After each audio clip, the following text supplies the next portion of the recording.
I was originally going to call this talk Monkeys Discover Hyperspace, but I decided that was a little outrageous, and I settled on hallucinogens before and after psychology. So before I dig into that subject, I'll say a bit about how I come to have an interest in these substances and their very peculiar effects. Years and years ago, after an LSD trip, I imagined that I perceived a relationship between the LSD experience and the motifs of Tibetan religious art. And accordingly, I went to Nepal and took up residence in a village of Tibetan refugees. And I quickly learned that the shamanism that I wanted to study was inaccessible for reasons of language, for reasons such as that the Buddhists who were teaching me Tibetan looked askance at the shaman that I wanted to associate with. And I realized then that the association between shamanism and hallucinogens is such that both, in a way, are taboo. And when you deal with pre-literate cultures, you discover that the shaman is a very peculiar figure. He is critical to the functioning of the psychological and social life of his community, but in a way he's always peripheral to it. He lives at the edge of the village. He is only called upon in matters of great social crisis. He is feared and respected. And this might be a description of these hallucinogenic substances. They are feared and respected. They are misunderstood. They are only called upon often in moments of great crisis, and they are a persistent but always peripheral part of the community. And I saw this in Nepal among Punpo Tibetan shamanism, which is a non-hallucinogen-based shamanism. I saw it in Indonesia, where techniques had been developed to induce trance that were non-chemical techniques, specifically dance in the case of Bali and Lombok. And I saw it finally in the Amazon, where I think I contacted the primal shamanism. As you know, there's a division of opinion on the matter of whether narcotic, or as I call it, hallucinogenic shamanism is decadent or in fact primary. And Merciliade took the position that hallucinogenic shamanism was decadent, and Gordon Wasson, very rightly, I believe, contravened this view and held that actually it was very probably the presence of the hallucinogenic drug experience in the life of early man that lay the very basis for the idea of the spirit. Well, as I made my way through these various cultures and various hallucinogenic substances, it came to my attention that, in my opinion, and I believe in the opinion of Gordon Wasson and other scholars, Henry Munn comes to mind. He wrote a marvelous essay called The Mushrooms of Language, that in the minds of those who associated themselves with the mushroom, there were certain assumptions about psilocybin that were different from the mythos that was arising around some of the other hallucinogens. Psilocybin, I think, of the more commonly available hallucinogens, is the most visual, and it is certainly visual if it is done in the traditional manner. And I'm always amazed at how little understood or practiced the traditional manner is, so I'll sketch it for you. The traditional manner of taking psilocybin is to take a very healthy, effective dose in the vicinity of 15 milligrams on an empty stomach in total darkness. You've been there. And in that situation, which is in a sense a situation of sensory deprivation, the psilocybin is able to exfoliate itself to the fullest degree and to show you what it is not against a background of the reality that ordinarily surrounds us, but against a background of darkness, so that the pure essence of the thing can be shown. And it is extraordinarily bizarre, extraordinarily difficult, I believe, to assimilate into your worldview. And this is whether you're a Bora youth undergoing initiation, or whether you're a college student or a research chemist. These things do not lend themselves well to integration into language. If they did, they wouldn't occupy this peripheral position after 10,000 years of human culture.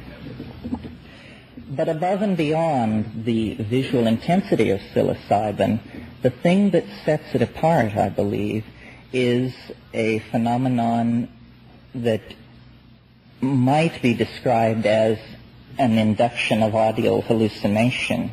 But in fact, to describe it that way is to fall back on a kind of medical jargon reductionism, because what it really is a voice in the head that is separate from the perceived ego function. In other words, a voice speaks. You hear it, and it seems to be operating independent of the ego. It operates in a psychopompic role as a teacher, as the narrator of the vision which is revealed, much in the same way that Virgil led Dante through the circles of hell. And the modern intellectual equipage is not capable of assimilating this. This is the sort of thing that we associate with psychopathology. We can hardly imagine anything more alien to modern consciousness than a disembodied voice in the head. However, if you familiarize yourself with Western thought on a scale of millennia, you discover that not only is this not an alien phenomena, but for much of human history it has been inimical to the human experience. And it is called, relying on the Greeks, the logos. The logos is a voice heard in the head, and the logos was the hand on the rudder of human civilization for centuries, up until, in fact, the collapse of the ancient mystery religions and the ascendancy of Christianity to the status of a world religion. I'm sure many of you are familiar with the story in Plutarch of the fisherman who heard a great noise and saw something fall into the sea and heard a voice from the sky saying that great Pan was dead, that, in other words, the ancient gods had been eclipsed.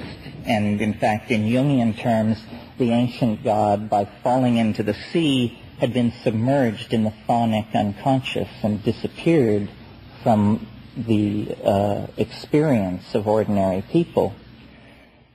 From that period on, it was 15 to 17 centuries while Christianity worked out the implications of its message, while science spun away from Christianity and created its own set of modes. The New World was discovered, reason was enthroned, scientific method was enthroned, and the civilization that we know arose around us. But then, in 1953, Valentina and Gordon Wasson went to Huatla de Jimenez in the Sierra Mazatec of Oaxaca, and they discovered this mushroom cult. And it's my belief that to this day we do not know what exactly it was that they stumbled upon. Mushroom, drug, cult, all of these ideas about what it was rests on the assumption that we know what we're talking about when we talk about mind. And in fact, everything that has been said at this conference has rested on the assumption that we know what we're talking about when we invoke a concept like mind. But the truth of the matter is, ladies and gentlemen, that after 2,000 years of grappling with the problem, scientists cannot even tell you how you can form the conception that you will change your open hand into a closed fist, and it will happen. This is an intervention of mind into the world of matter that no philosopher has been able to give a satisfactory account of.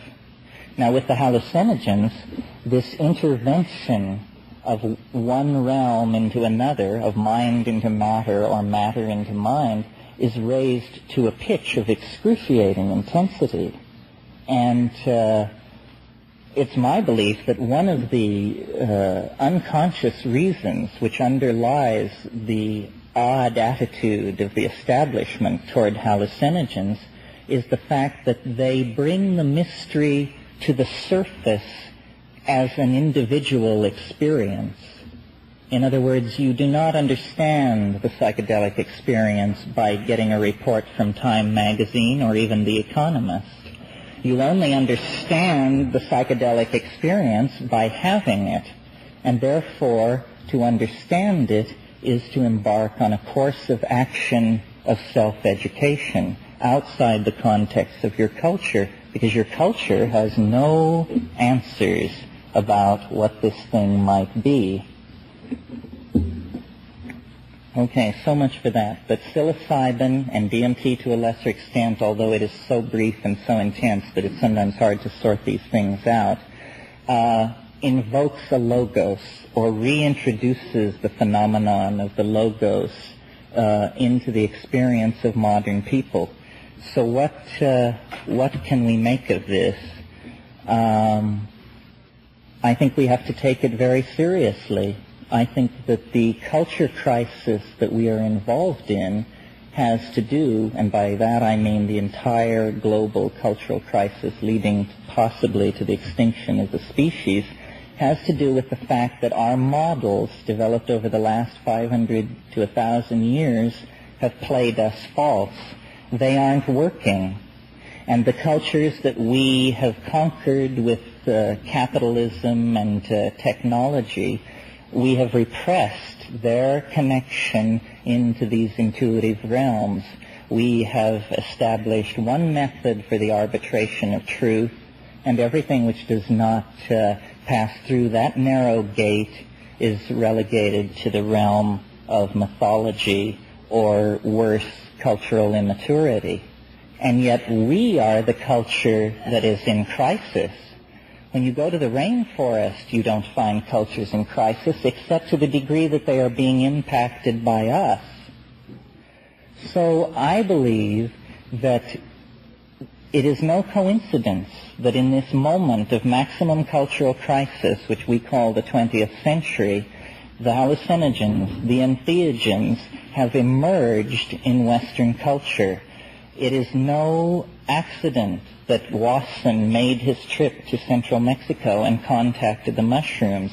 What he discovered in the mountains of Mexico was nothing less than Eros, sleeping but alive, the body of Osiris preserved over an entire astrological age, metaphorically speaking. In other words, that to take the mushroom was to transcend the cultural momentum of the past couple of millennia and return to a world where the logos was a realized phenomena. And we heard from Carl Ruck last night about the Eleusinian mysteries.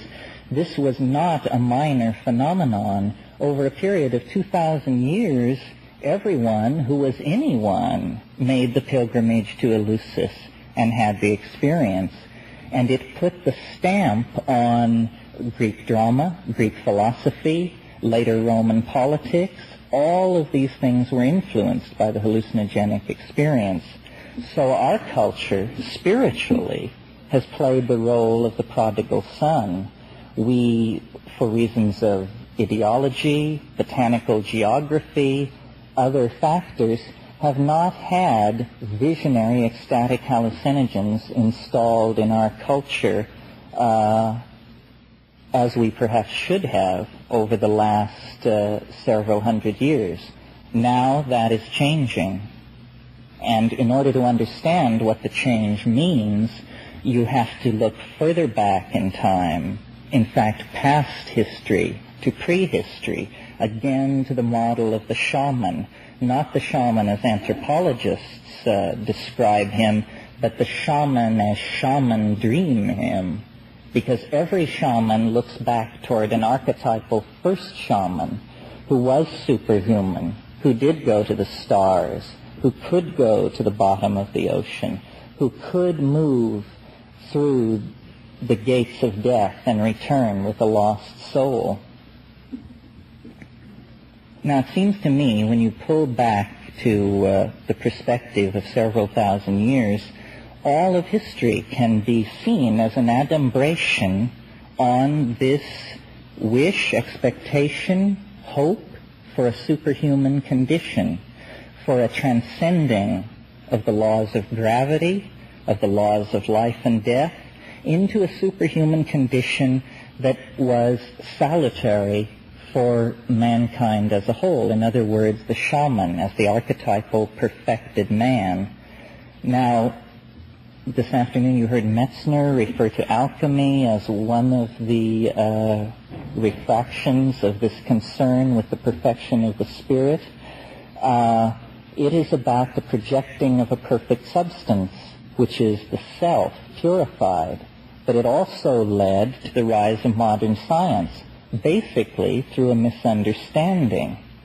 Now, it seems to me what's happening now is that what Mircea Eliade called the human desire for self-transcendence expressed through the motif of magical flight has been taken up by the technological society as the idea of space flight. And I'm sure if Tim Leary were here, he could speak to this more eloquently than I can. Space flight is nothing less than the exterior metaphor for the shamanic voyage. In other words, in our terms, for the hallucinogenic drug experience. This is the way that engineers get high. They go to the moon.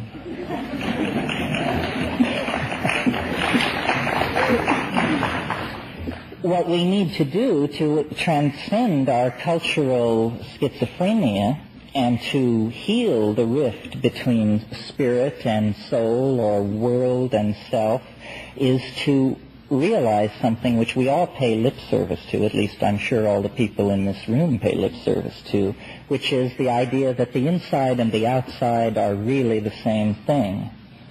But I don't think the cultural implications of that have been clearly drawn. What it means really is that all our dreams of transformation have to be realized at the same time, and that we cannot go to space with our feet in the mud, nor can we in fact turn ourselves into an eco-sensitive, hallucinogenic-based culture on Earth unless we fuse these dichotomous opposites. It is only in a coincidentia positorum, a union of opposites that does not strive for closure, that we are going to find cultural sanity. And this is the thing that the entheogens, the hallucinogens, deliver with such clarity and regularity. They raise paradox to a level of intensity that no one can evade. And in doing that, they set the stage for turning yourself into the kind of person who does not insist on having it either or, black or white. And a culture composed of those kinds of people will be a culture more civilized than any that we have seen so far. If I can paraphrase Teilhard de Chardin for a moment, he said, or I will paraphrase him this way, when the human race understands the potential of the hallucinogenic drug experience, it will have discovered fire for the second time. And this is what we're waiting for. We are waiting for the discovery of fire so that we can transcend the monkey business and get on with the great business of inhabiting our own imaginations. And it's impossible to take that position without someone saying, Manichaean, dualist, enemy of the body. Perhaps, but since the very beginning of culture, what we seem to be are animals which take in raw material and excrete it imprinted with ideas. And we do this on a larger and larger scale, looking toward the day when all physical constraints can be lifted off of us, as they are in our imaginations, and we can erect the kind of civilization that we want to erect. And this vision was anticipated by no less a seer than James Joyce, who said, "If you want to be phoenixed, come and be parked." Up in the Yent Prospector, here in Mckenna, we flop on the seamy side. Mckenna is the red light district of Dublin. But up in the Yent Prospector, you sprout all your worth and woof your wings. This was part of his program. He hoped that man would become dirigible, as he put it. And he didn't live to see the revolution of the hallucinogens, but I think had he would have felt that man was well on his way to becoming dirigible. And it seems to me that we stand at an enormous threshold. The future of the human mind must loom large in the future of the human species. If it doesn't loom large in the future of the human species, then we are in very big trouble. Now, a term that has been applied, or was early on applied, though I haven't heard it used at this conference, to hallucinogens was a consciousness-expanding drug. And this may not be automatopoeic, but it's certainly phenomenologically accurate and neutral. They are consciousness-expanding drugs. And the question, what is consciousness, cannot be divided away from the question, is man good? And this is a question that we have to answer for ourselves, because I believe that we are not going to extinguish ourselves, that we are going to evade the many obstacles that are so obviously ahead of us in the next few years. We are going to reach the threshold of the galaxy, but in what form? And in order for the form in which we reach the edge of the galaxy and present ourselves to the hegemony of organized intelligence that must exist there, in order for that form to be worthy, we are going to have to go with our minds fully illuminated in front of us. And that means that we can have no more truck with the idea of an unconscious, of an inaccessible and dark part of the human psyche that cannot be controlled. That is obviously a description of the childhood of an intelligent species. And I believe that these hallucinogens signal the end of that childhood. There have always been individual shamans who have made that transition. And in that sense, the taking of hallucinogens is an historical phenomenon. It has always been going on. But the idea of psychedelic societies is something new. And it doesn't necessarily mean that everyone takes the drug. It merely means that the complexity and the mysteriousness of mind are centered in the consciousness of the civilization as the mystery which it comes from and which it must relate to in order to be relevant. So I'll take a couple of questions.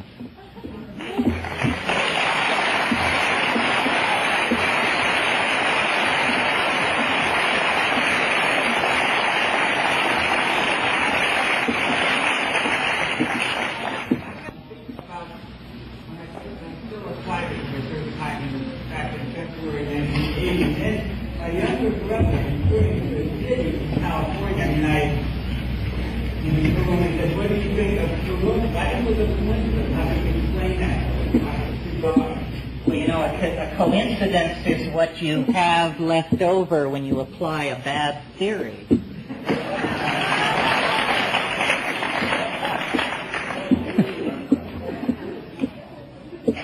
Any other questions?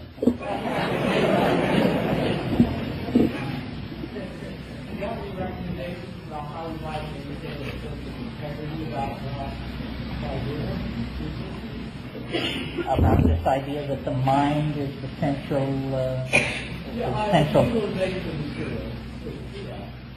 Well, I guess the question is, if there any advice vis-a-vis utilization of materials that would allow you to hang on to whatever perceptions I may have triggered in you. I wouldn't presume to answer that question, but I'll answer another one that might relate to it, which is I think that when you take hallucinogens, you should take an effective dose, and I can't stress enough the importance of lying down and being still in darkness on an empty stomach. I mean, if you want an oral empowerment, that's it. Nothing could be simpler. And yet you would be amazed at the number of people who, when you mention psilocybin, the first question that occurs to them is, will I be able to drive? This is...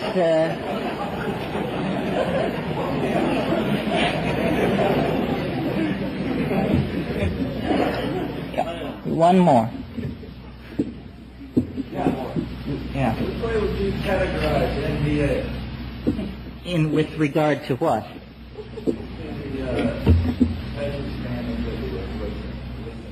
Well, MDA, the word empathenogen or empathogen seems to me very appropriate. It is not a powerful visual hallucinogen. I'm very interested in the visual hallucinogens because it seems to me they pose certain fundamental questions about information theory and that kind of thing. For instance, where do these hallucinations come from? These extremely intricate, far more intricate than any visual scene that your eye falls upon in ordinary reality. These intricate, ever-shifting information patterns. I don't believe that they can be reduced to spirals, lines, and dots. What I see isn't like that. It's more as though you had a holographic hyperspatial radio and you just tune down the dial, and here's a desert world in a triple star system, and here is a city somewhere inhabited by insectile creatures with a machine symbiosis. Here is something else, and it's just flipping by. I would prefer to believe that the human imagination is the holographic organ of the human body, and that we don't imagine anything. We simply see things so far away that there is no possibility of validating or invalidating their existence.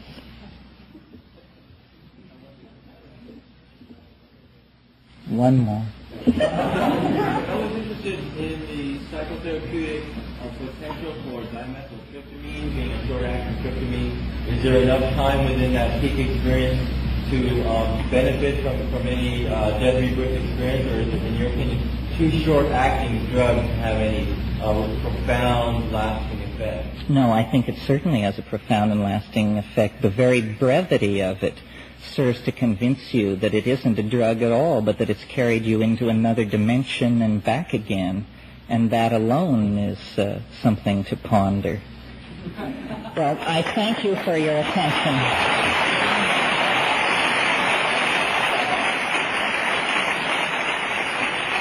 Get my nose off of here.